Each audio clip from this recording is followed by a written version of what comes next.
Welcome back to M Pulse. This is episode number 16, and we are ecstatic you could join us. Today, we tackle Mary Meeker's D10 Internet Trends presentation, which is so much more than just that. We continue our Around the World in 80 Apps with Rudy De Waele of AppCircus, and we get into hardware trends and so much more in segment number 1 with my hero, Tomi Ahonen. Stick around.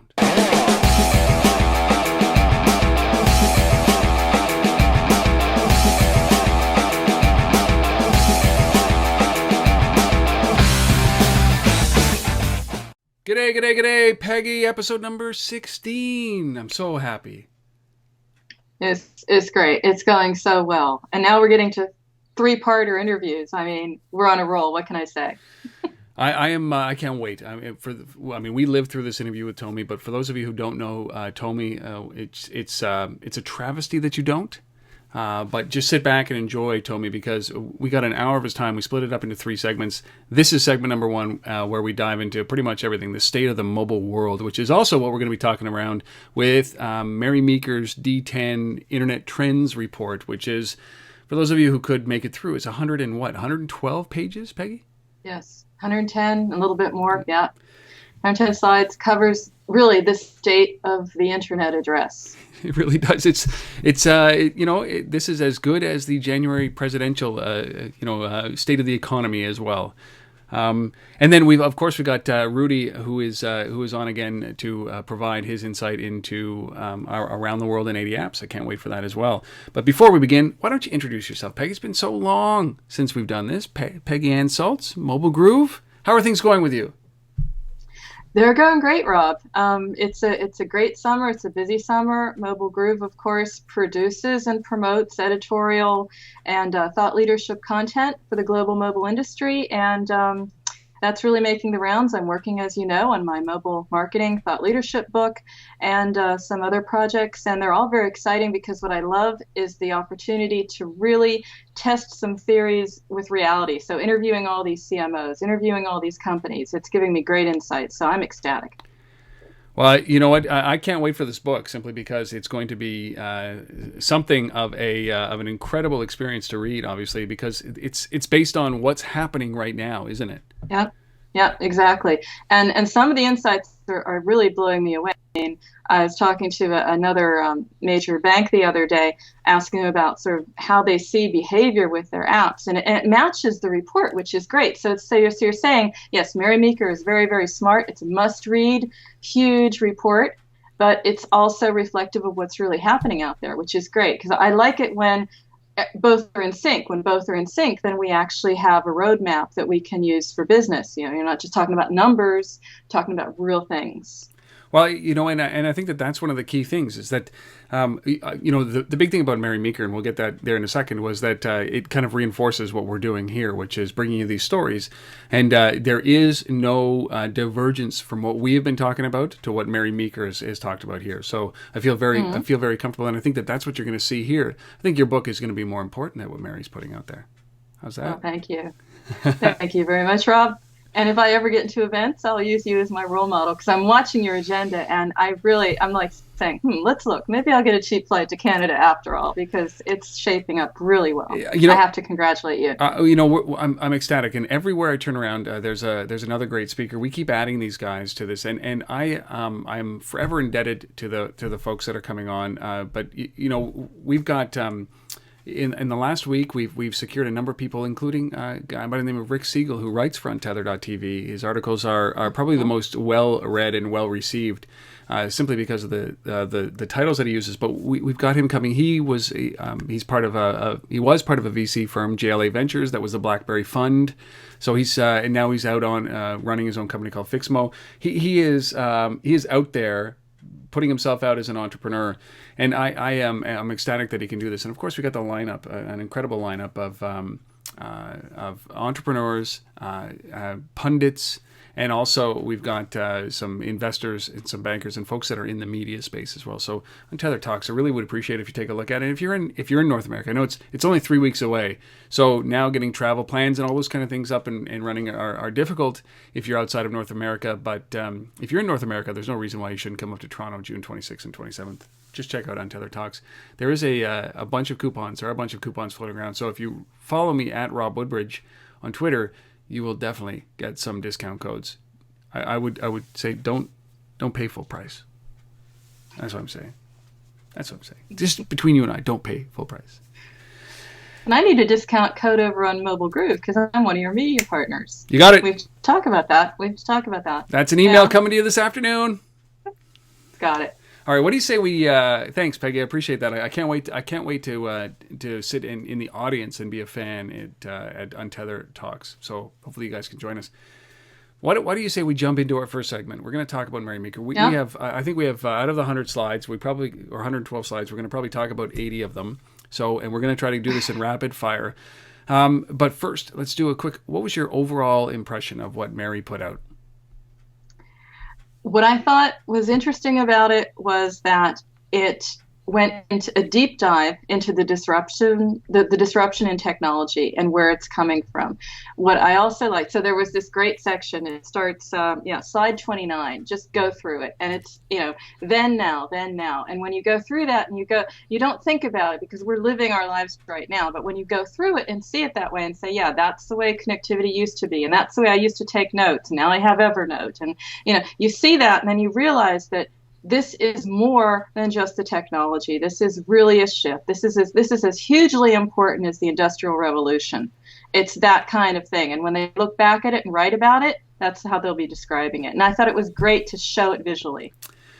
We that's exactly what it is. Is that this is we've been preaching, and sometimes I stand on a soapbox. It's like when I was very young, when I was like very young, much younger than I am now. When I was 21 and 22, and I was trying to convince people that Bruce Springsteen was the Messiah, right? And it's hard to shove that in people's face all the time. Like, hey, listen to this. I left on a long trip, and I came back, and those people that I had been forcing the music on now loved him in their own time, right? And I think that what I've been doing and what you've been doing is preaching this industry for so long that, listen, this is going to change everything. And people just kind of they tune you out at some point. But what Mary Meeker provides here in that, then now is really that it just shows you the wide range impact that mobile is going to have. And as you said, it becomes dial tone. Mobile is just, it is. And it will transform this. This is bigger than anything that we've ever seen, and Mary does a great job of detailing that. And I'm ecstatic to dive into this. And that was my impression. I felt that this presentation was far too big. I mean, she talked about the internet, she talked about mobile, then she talked about the economy and consumer perception and confidence and stock prices, and it just kind of it paints a great picture. But I think it's kind of I think this is one of those things that if you were at the presentation, you would have gotten a better context to the words that she was talking about, because it was I felt it was like us. It's a little attention deficit disorder. It was like I'm over. But the message is what's important, and so if some people can't sit through all of these slides, we're going to distill it down to some of the key points that we thought were so salient, so important, and so relevant to today that you could be guiding your business by some of these things, and that's where we want to jump in. What do you say? Absolutely. That's why I want to start with the slide that we were talking about in our last segment as well. I mean, it's just the impact. In fact, we started talking about at the beginning of the year, so we were actually right on the mark, talking about the impact of the tablet. Yep. Yes, it's a new device, it's a new category, but it is transformational. We talked about how it was transforming mobile advertising. We were looking at the Millennial Media Report last time that quantified that. And again, we're seeing that it's just ramping up. And I love what she says, leaves siblings in the dust. That pretty much sums it up. What can you say more than that? And beyond that, what I think is interesting is in the United States, almost a third of people have either an e-reader or a tablet device. So again, out to our other audience, our app developers, our brands, our companies, because our strapline, our tagline is everything you need to know to get people, to encourage people to engage with your apps, to get people to engage with you. Don't forget this device category. It's crazy, isn't it? 29% up from 2% less than 3 years ago. Yeah. Yeah. I'm blown away by that. I mean, I have an iPad, but I use that as everything now. I do not have I do not buy books. I do not buy magazines. I use it all through my iPad now. It's pretty incredible. And then another point for our developers is, again, Android ramping up. I mean, super fast, much faster than we thought. So this discussion about, is it a 2-horse race, a 3-horse race, that's going to continue. But look at the level of the horses. What we're talking about. Again, profound. I mean, there's another slide. I didn't choose it because we have so many, but pretty shocking slide about where the U.S. is with technology versus other countries, as in, before it was Nokia and then it was U.S. and now because of Android and iOS, it's switched and flipped around. So just that impact. And again, telling everyone who watches your show for the tips and what we have to offer, don't ignore these platforms. No, it's don't. And I just pulled up that slide, and I like to see. Oh, you did, okay. I also like to see the fact that Canada is in there for year-over-year growth at 34%. Yes. The United States year-over-year growth at 31%. But I mean, we're talking about just a complete reversal of momentum has shifted over to the United States, and people ask me all the time. I said, well, certainly the United States and Canada, North America lags behind the rest of the world, and no. I mean, for adoption and use of these devices, and especially smartphones and tablets, man. And e-readers, we have now kind of come out on the other end in North America, anyways. Doesn't mean that North America is the only, in the United States and Canada, the only countries that are innovating. No way. This is a global phenomenon, but it just shows you the consumptive habits of what's going on in North America. It's pretty crazy. It's pretty crazy. Actually, that's a great way to get to the other side, because we want to go through these. When you look at global mobile growth and the use of the internet, first of all, global mobile internet is 10% of the internet. Okay, so that shows growth there. But my favorite slide, I would have loved her to do more of these because I know she's a stats woman. She could have pulled it off. The slide with India, that says it all. And that's also why we started in our series to look at Africa, developing markets. I'm so excited to have the head of Nokia Life on soon as one of our guests. I'll just preview that a little bit because, this is where the innovation and the excitement is. If you look at India, where mobile has effectively surpassed desktop for internet access, that speaks volumes. I don't have to say anything else, actually, to tell you the truth. No, that says it all right there. It really does. It's a crazy stat, but it's a trend that we're going to start to see consistently going forward across all these, across our countries. It's heading towards there. It's only a matter of time. And moving on with what's happening in time, that's the great thing about the message of this report is be patient. It's happening. It's coming. The money follows the eyeballs, and that comes across really well when we're looking at the monetization of mobile. And that was one of the key takeaways. When you look around the coverage of this presentation, that's what everyone really jumped on. And, so far for our audience, for our developers, for people tuning in to mPulse, app sales is where the money is for developers. It's all about, pay per download or freemium models, but advertising is growing. Advertising is there. There is a chasm, but you have this feeling, first of all, good news, 2 valid business models to choose from, both growing. So I think that's more good news than bad news. I don't want to look at the chasm. I don't want to look at this line. I want to say that's a gap where there's opportunity. Yeah. Well, and I think that this is just the beginning for business models, but those are pure play mobile business models right now that people are implementing.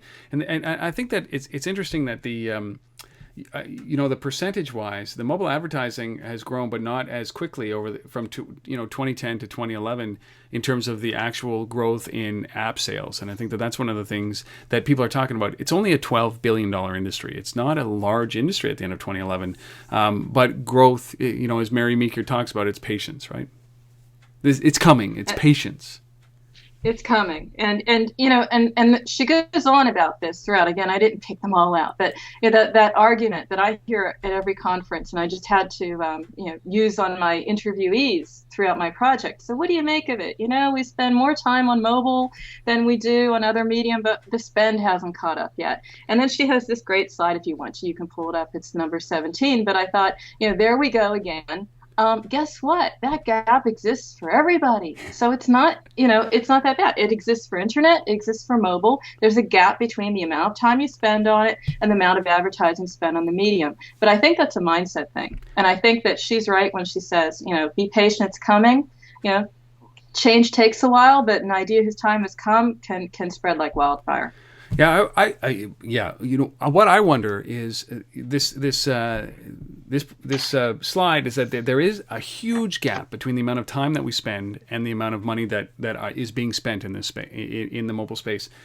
My guess would be that I was around during the internet era, the growth of that. First browsers. You had to understand what FTP and Gopher was back in those days, and what Archie anyways, it was the time, but there was a lot of you had to be patient, right? This emerged in the late 80s, early 90s, and it wasn't until late 90s and really in the last 10 years that the internet has become what it is today, where we spend so much time on the internet. And that transition happened much faster in the mobile space. So I would say that gap between usage and revenue generation has accelerated much faster in the mobile space than it has in any other space. So it is, and I don't see a time. There's a great stat that she included, which was the opportunities in the smartphone market, right? With 1 billion smartphones versus 6.1 billion connected devices. Yeah. So I think that we're not going to see the end of that. I think that there's always going to be much more usage than monetization at this point for the foreseeable future, just because the growth is staggering and the usage is staggering. And as it kind of encroaches and eats in the internet usage of our traditional desktops, at least in North America, I think that gap is going to widen considerably. And I think that that's a very important thing, that it's not just these two business models that we're seeing right now. It is, that gap is going to produce much more in terms of revenue potential that we've never seen this kind of opportunity before. It's crazy. It's crazy. Just to one of your points for a moment, because again, I've had these interviews. I'm doing like 2-3 a day now, Rob. So I'm just a walking. It's fascinating. But one point about the mobile budget, I was talking to a CMO, and he said, well, we don't really think about mobile as separate anymore right now. So mobile is a part of everything. So yes, it is an item line on the budget, but it's so integral now that every time there's an advertising campaign, every time there's a marketing push, there's automatically someone from mobile sitting in on that meeting, which means that the less it becomes separate, the more it becomes part of the overall growth, the harder it's going to be to track it also. So to your point, yes, it's going to grow, and it might be growing right now, but we're not able to track it because of the numbers sort of melding and mishing with each other at this point. It's crazy, isn't it? But I like to hear that, though, because then it's making sense. Now, one of the things, it's making sense that the companies that they're bringing it in and as part of their business, and I love that. Mm-hmm. One of the things, I'm going to pull this up. This is slide number 19, which is actually the. I'll get it a little bit centered there. It's the bad news slide. eCPMs are 5 times lower on mobile than on desktop. Okay. And I think that this is one of these telling statistics that we have to look at, because my view is very, very clear that the way that we do advertising, the way we monetize desktop and traditional television and newspapers doesn't fit in this space. And while there's going to be a balance of time, where it's eventually you're going to be able to make money. The revenue potential is going to grow as mobile grows and we start to get used to it and start to look at innovative ways. But this is a telling statistic as we look at newspapers and magazines and other kind of media trying to move into the mobile space, where it's 1/7 of the revenue the potential, or 1/5 of the revenue potential at this point. You know, an eCPM on desktop internet traditionally $3.50, on the mobile internet 75 cents, and that is if you are in the business of traditional desktop internet advertising and you look at those numbers, you know, the bottom is falling out. But there's going to be a ramp. You have to be a little bit more innovative. You can't just take your stupid banner ads and put them on a mobile device. It does not work. It does not work. So, you know, I think that that's a very important statistic. And oddly enough, the mobile eCPM by category, the highest generator, weather. They must be Canadian. So all we do is talk about the weather, eh? Well, they do in Europe now too. Our summer's looking a little dismal at this point. It's been raining all day long. All right, so we agree that there's opportunity there, and you know, and it's a matter also of one of the slides. And now she follows with lots of slides about rethinking and redefining business and reimagining businesses, and that's all fascinating. But there was one that I liked that I'd like to end with, and you can, of course, pick your pick too, Rob. But the slide that tells me what I need to be thinking about when I'm developing an experience or an app, because it's interesting. And I'm hearing this a lot now too. I was thinking this, but now I'm hearing it, which is a comfortable confirmation of everything then. And the whole idea was before, context was right thing, right time, etc. You know, it was the right content, right person, right time of day, place, etc. They're all very important, but the context of how we're using these devices, I think, is going to become even more important in the thinking as we're trying to develop these experiences. Because I remember, is it lean forward, lean back? You know, what is it? Lean forward or lean back experience? No, she's got a great new category here. It's the curl up. You know, we're in chill mode. We're in curl up mode. We're in, I want to do this easily, conveniently, no brainer. Don't challenge me. I've had a hard enough day. I'm curled up on my couch. Just give me my tablet app and let me do my thing. And I think that says a lot about where mobile experiences have to go. Yes. I couldn't agree with you more. When we say that we've been joined at the hip with these devices forever, anybody who's been using a smartphone knows that once you turn it on, it becomes a part of your life, and it's about consumption, and it's about always on, and it's connectivity, and we have to start thinking about these devices as always next to us, and it is a curl up experience now.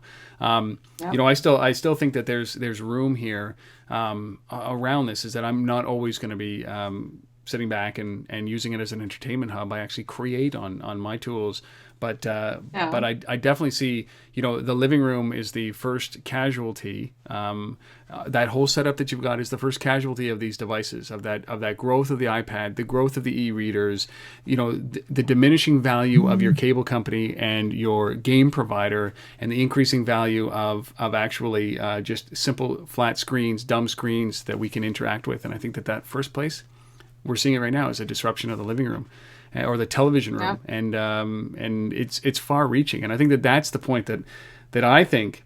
I love that the chill aspect of this. But I mean, Mary at the very end, she said something so profound. We've been saying it forever. I'm going to pull it up.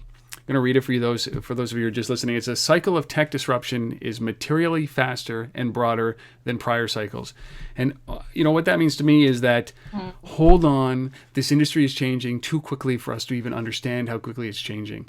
It is the biggest disrupting force that we have ever seen. Bigger than cars. How's that? What we're about to see is going to transform. I was talking with an entrepreneur just yesterday. And what this means is there is so much opportunity. This is greenfield. Every business process, every retail process, every banking process, everything, when you just survey out there, everything is ripe for disruption as a result of mobile. And I think that it's finally catching on now. Yep. The preaching has now been is complete.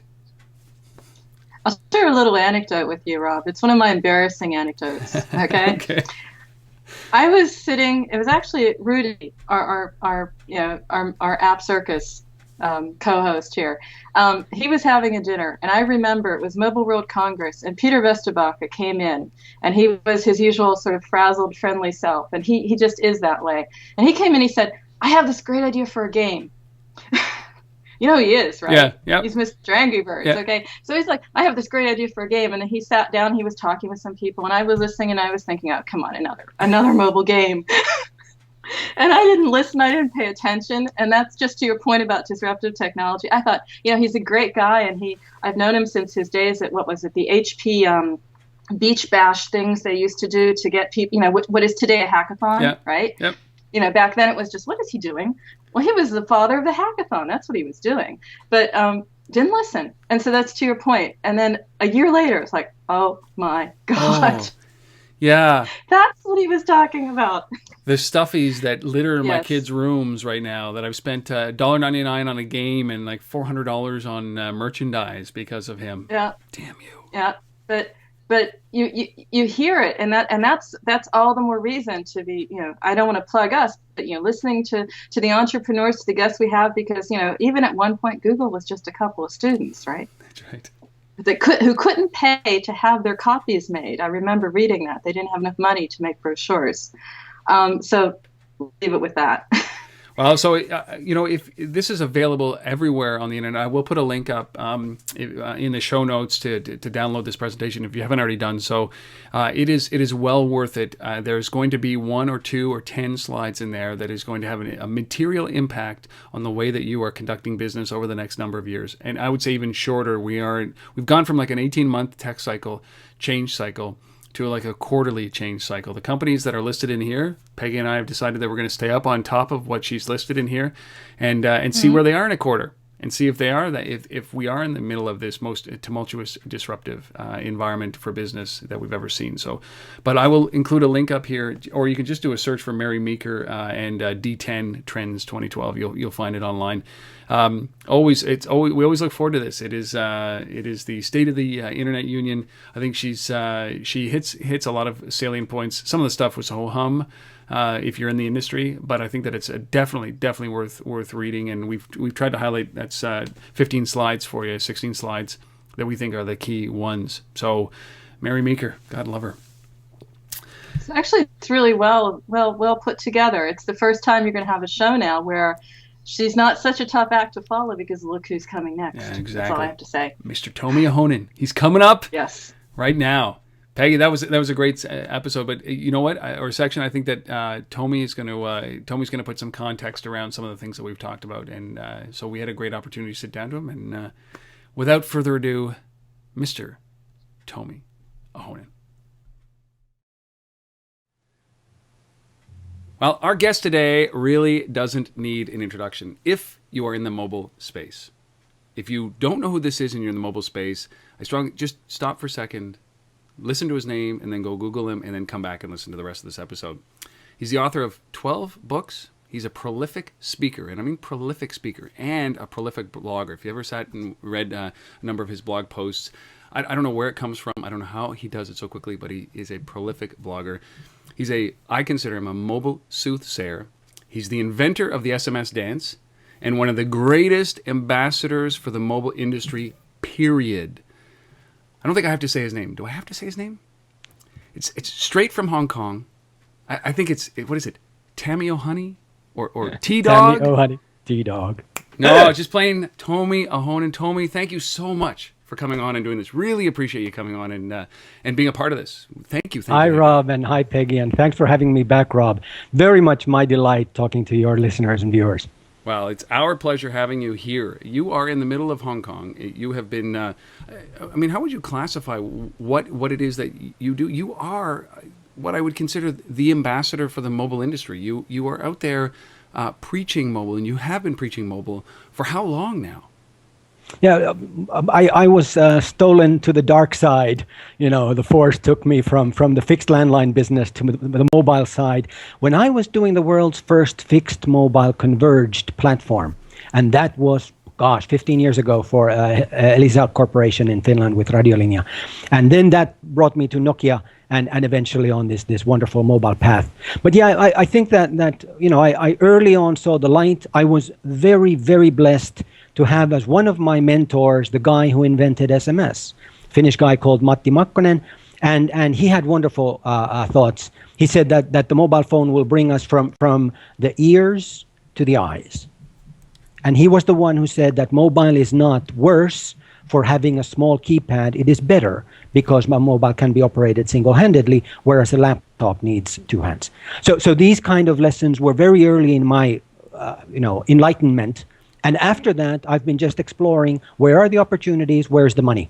So from ringing tones to SMS to eventually mobile advertising and Angry Birds, crazy games, app downloads, and now we're going into virtual reality, augmented reality, all the funky stuff. Good. Well, that's one of the things that I love about following you is that it's not fluff. Right, what you're talking about is really about what people are very confused about. Where is the revenue? Where's the money opportunity in the mobile space? And you've been focused on that forever. So you're looking at not just trends that are happening, long-term trends. You're talking about, listen, this is where companies, organizations can either enhance their brand and build out revenue or new revenue, as opposed to the fluff stuff that we're seeing some of the mobile companies building right now. The first layer, I'd say, you're thinking about revenue all the time. Yes, and I think that my very special niche is a science fiction writer who has the least view of the future. So I only look at science fiction into the next 18 months.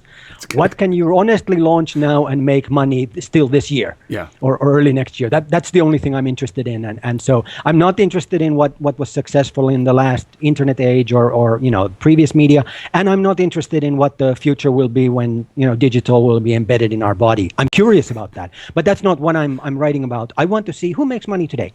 Who figured it out on what can we do with, just like we had astonishing news today on Twitter, Financial Times, Wall Street Journal. So Financial Times, one of the biggest financial newspapers in the world, one of the earliest mobile content providers. The Financial Times came to mobile more than 10 years ago, 11 years ago. And they just now last week terminated their iPhone app. They're doing all of the Financial Times mobile now purely on the mobile web. So this is the kind of issues that yes, we need to explore the opportunities, what's possible on SMS or what's possible on WAP or what's possible on MMS, what's possible on a smartphone application, what's possible on the mobile internet. But for me, the guidance has always been, where's the money? So that is the sustainable future. I don't want to just spam people's pockets and make them uncomfortable. I want to find businesses that really make money. And that's what I love. So what is it about, what's out there right now that's capturing your attention?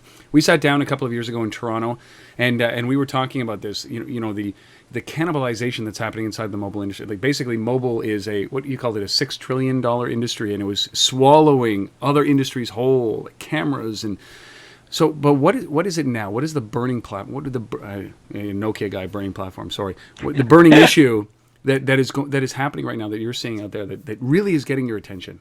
That the part that excites me, and I was just willing to accept 2 weeks ago, that augmented reality has become the 8th mass medium. So my 6th book was Mobile is the 7th mass medium, beyond television and radio and internet and so forth. Now I'm willing to accept that augmented reality, beyond just smartphones, we're starting to get the Google goggles and things like that coming along in the future. That will be the 8th mass medium. So in terms of what excites me and energizes me is to see all of the innovations that are coming in this space. We're starting to see movie theaters experimenting this, with retail establishments experimenting with augmented reality, etc.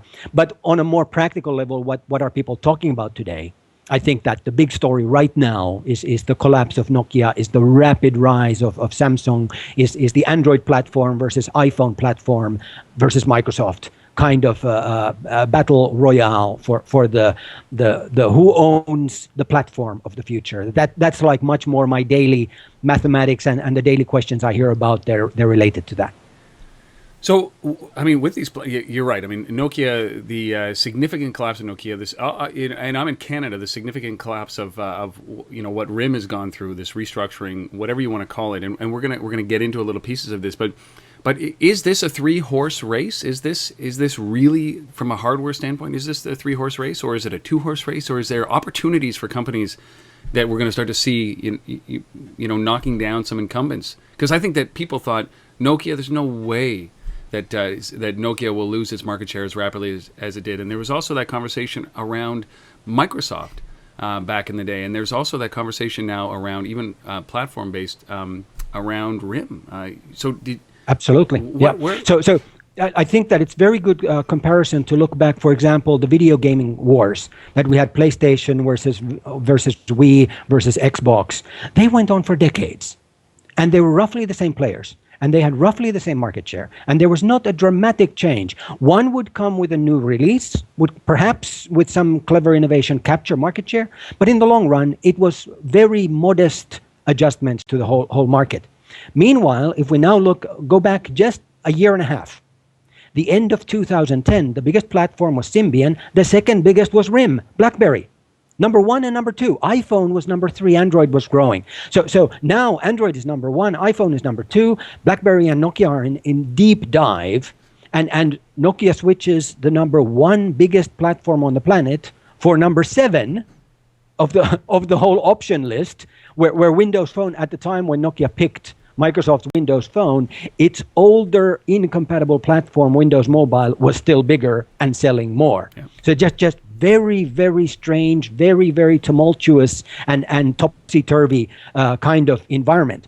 But I think that at this moment when we're looking at 2012 and looking at towards the end of this year, looking into 2013, any developer out there, the obvious 2 certain strong platforms that have clear strong potential are Android and iPhone. On the Android platform, it will be Samsung primarily, but if you're looking at the whole operating system, then it's the Android platform with Google. So these are the 2 that are in a class of their own. Beyond that, there are then a couple which are the pretenders, competitors. If you're looking outside of North America and outside of Europe, if you're looking at China, you're looking at Africa, you're looking at Latin America, you're looking at the rest of Asia, then it's Symbian. OV Store, or what's now the Nokia Store. That's still in 90% of the pockets in Africa of smartphones, 80% of the installed base in places like India, and so forth. By far the biggest app store is the OV Store. The Xbox 360 is forbidden in China. Nobody uses a Microsoft PC on the continent of Africa. There are no licensed Windows there. There's no network connectivity. You don't have any chance of storing stuff in the cloud, etc. So then when we look at the alternate platforms, then we find very surprising news for a Canadian audience, especially. BlackBerry is the second biggest platform in Latin America. BlackBerry is the second biggest platform in the Middle East. BlackBerry is the second biggest platform on the continent of Africa. It's not the iPhone, it's not the Android, and it's definitely not Windows. So these will then give you a little bit of the kind of focus area. On the other hand, if you come to Europe, then Symbian is dying there, and it's definitely iPhone, it's Android, and that's a two-way race in that market. The one issue I would keep an eye on is Samsung. Samsung is very lukewarm in its support of Android. It has already launched its own platform called Bada, which is quite popular in given random European countries and increasingly popular in emerging world markets. From Bada, Samsung will migrate to Tizen. Tizen will be developed together with Intel.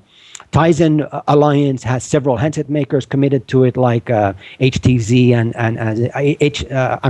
ZTE and Huawei, several other Panasonic, several other Asian handset makers, plus several carriers. Telefonica, Vodafone, etc. carrier groups are supporting Tizen. So it could easily be the real third ecosystem, where Microsoft might be the fifth or sixth ecosystem, and then we'll have the fight with BlackBerry on the enterprise space and so forth.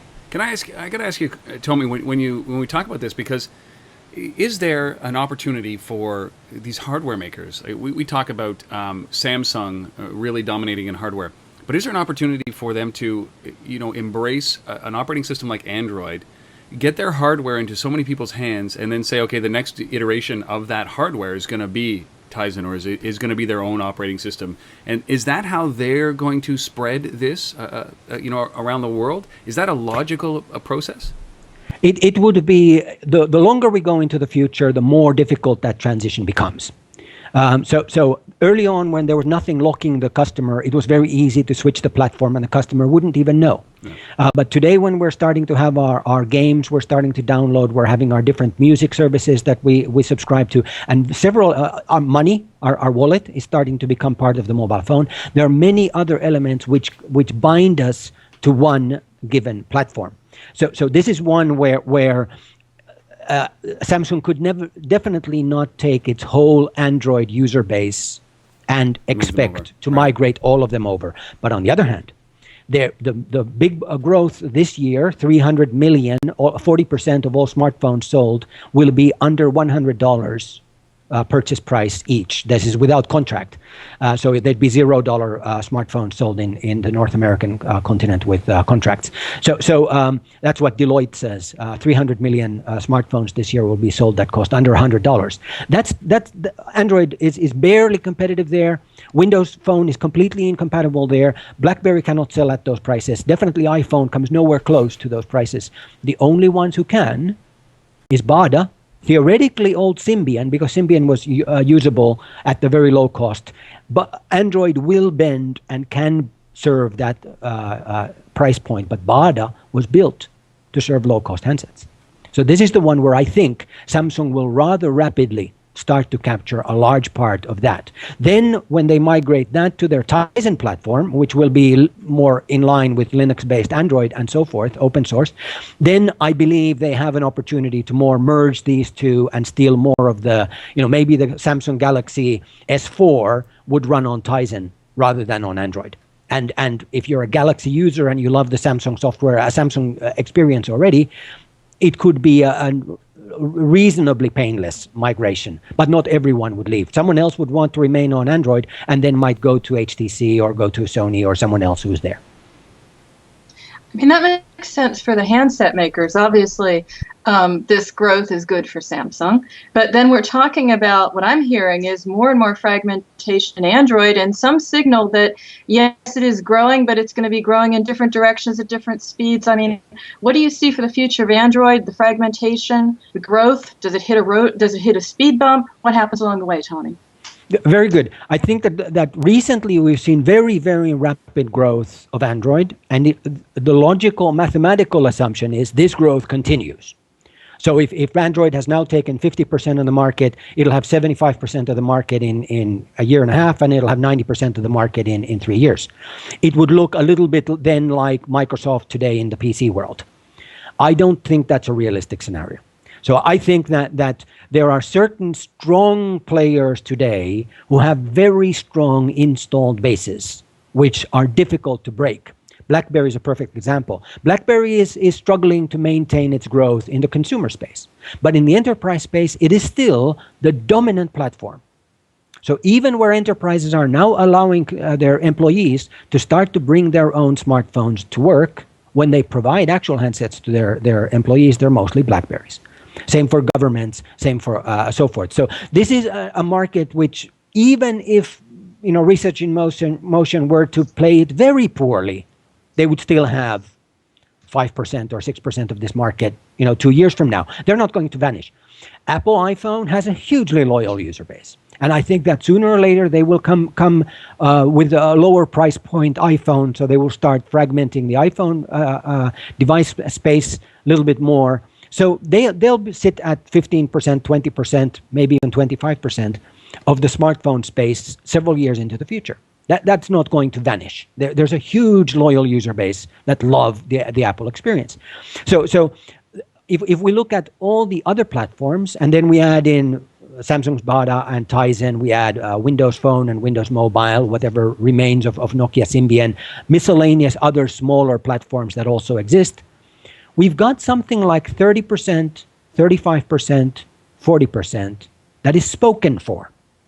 That's almost definitely, it will sit with iPhone, it will sit with BlackBerry, it will sit with these other smaller players that Android won't be able to take. So Android currently at 50% of the planet has perhaps a ceiling around 60%, maybe 65%. So in that sense, why Android will grow and it will be the gorilla, it will be the dominant platform on the planet, it will not be like Microsoft is in the PC world. It won't be 90%. So in that sense, it will be a strong big platform, but almost anyone who wants to develop something for smartphones will need to support more than one platform, meaning much more fragmentation than we had, for example, in the PC world. And now that the app stores exist, now that the ecosystems exist that are relatively stable and strong with target markets for these couple of other manufacturers and their platforms, I think that their long-term sustainability is somewhat guaranteed. I know the RIM investors don't like what's happening to their current market share and their recent profitability, but nonetheless, I think that enterprise customer base is not going to vanish. So it's just that BlackBerry needs to adjust its business and make sure that it's profitable within the clients it has, and then try to find some new opportunities. Same thing with Samsung. It's got deep pockets. It can keep sustaining the Bada Tizen ecosystem for a strong growth. Microsoft is very rich. It can keep pumping money into the Windows world for years to come, no matter what happens to Nokia. Microsoft can make that journey long and keep staying in the fight. Well, let's continue on that note, Tomi. Then, let's get to Microsoft, because we've had different guests here telling us about, the interest in building an ecosystem. It sounds like a great new community feel over at Microsoft when it comes to developers. You've got analysts out there, reports I'm reading saying, it's doing better than we thought, doing better than we expected. We see growth. We're optimistic. That's what I'm hearing. What are you seeing? I think that part of this is the skill of Microsoft in managing its marketing communications. They are much closer to Apple in how they do their marketing communications compared to what Nokia was. So Nokia was really bad at this. So in this sense, if we're just looking at Microsoft's battles in the mobile space, they are now spinning the story very, very well. But the facts are horrible. Microsoft had 12% of the global smartphone marketplace 5 years ago. They now have 1% of new sales. With Nokia coming in, they've managed to grow that to 2% in the latest quarter. So that's big growth, yes, but it's still trivial. Apple does 10 times better. Google does 30 times better. And both Apple and Google came into this space less than 5 years ago. So that in this sense, Microsoft has utterly failed year after year after year in this space, but they're good at spinning the story. So right now, if you listen to the statements coming out of AT&T, out of Verizon, they sound very much similar to what Orange was saying in Europe in November, what Vodafone was saying in Europe in November, all the different European operators, carriers were saying in November. What those operators were saying in March was that Nokia has totally failed. This system does not support the carriers. It is completely useless. Our customers hate it. We don't want it. It needs to be completely redesigned. So they took the money from Microsoft. They were very happy to say, it's exceeding our expectations. But when the actual numbers came out, they were pitiful. And after that, the operators say, no, sorry, this is not going to fly. I am afraid we will find similar news coming from the operators when the actual numbers come out. For example, Lumia 900 was launched by AT&T on the Easter weekend. On the Easter weekend, they could not buy the Lumia 900 at any of the AT&T stores. The stores were closed. Nokia knew this. Microsoft knew this. This was not an accident. They did it so that they can drive the Amazon sales ranking to number one. The big excitement, huge $1 million advertising campaign for Lumia. This was finally the first day you could buy it. You go to the AT&T store and you see the store is closed. So what do? You go to online. Can I buy it? I can get it on Amazon, and Lumia debuts at number one. Big stories told all around the world. Lumia is super sales. Amazon number one. In reality, most phones sold in America are not sold online. They are definitely not sold on Amazon. So this was totally a bogus story.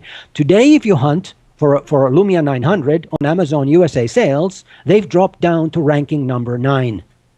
Even among smartphones, only 1 month after its launch, this super duper great success story has fallen from number 1 to number 9.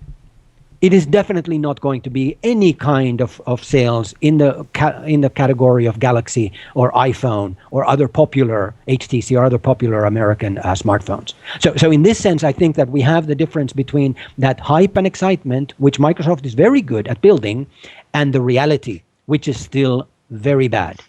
The really worrying news that comes from the only one so far that has released in any way information came from Russia.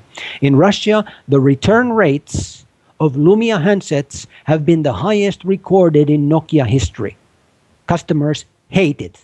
Hate it, hate it, hate it.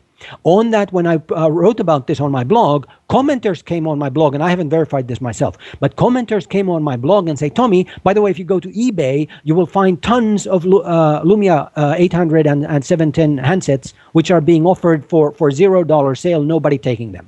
That you can't, their resale price has completely collapsed. So these are not signs of a highly popular, highly successful new launch. These are signs of a failing launch. And I'm afraid this will continue. I just took a look yesterday here in Hong Kong at the local resellers. 2 months ago, every store had Lumia at their window. Today, you not only don't find Lumia at the window, there is not one Nokia phone. Not one Nokia phone. Used to be in Hong Kong that half of the phones on the window 18 months ago, half of the phones sold were Nokias. Nokia smartphones, Nokia dumb phones. Now you don't find one. As you know, mPulse is going around the world in 80 apps with our ongoing new feature with AppCircus. We're doing this just to show how global, how truly global the app economy really is. Joining us today, as always, Rudy De Waele, co-founder of AppCircus. Rudy, welcome. Thank you for doing this again. Good morning, Rob. Thanks. Taking into consideration the time difference. That's great. So, Rudy, what is the app selection this week? This week, we choose a winner out of an AppCircus in London from last year, and the name is Masabi.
So Masabi is a company actually that is focusing on mobile ticketing technology for the transport sector. So last year they developed this product or app which is called Masabi, which is ticket machine in your pocket, and it's actually an app where you can avoid all the queues basically to buy your tickets, your transport tickets. So, and they do that with the different transport operators in London. So the interesting thing about this app and this company is that actually it's a real good business case. Yeah, this is an app that actually is perfectly connecting the virtual world and the physical world. It's a great app because it has a use case. That's always important. But you're sort of telling me it also has a business case. I'm just wondering where the company is now, where the app is now, the level of recognition. What can you update me on the company and its success since being a winner in your AppCircus? Yeah, so AppCircus is all about giving visibility to the winners, right, and to app developers.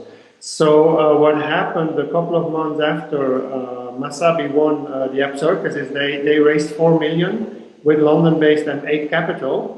So and I think this is because they have a real use case, right? So and also a business case. So they work together with most of the UK transport systems, with Virgin Trains, with the railways and numerous others. But the thing is that they actually solve the whole problem of avoiding queues, right? In ticketing systems, ticketing machines, and all that, and everything will be possible to do that through the mobile phone. So on top of that, I think they also have potential to grow international, to export that model to other cities. I believe also they made already a deal with some US-based transport company. So, and I think this is what's going to happen with many of these app developers. They find a solution with an app for a local problem, for a local citizen need, and then actually they come into a whole business segment, a whole business sector where they can make a lot of money actually by going international with that app. Thanks, Rudy. We'll see you guys and Rudy on our next stop as we go around the world in 80 apps.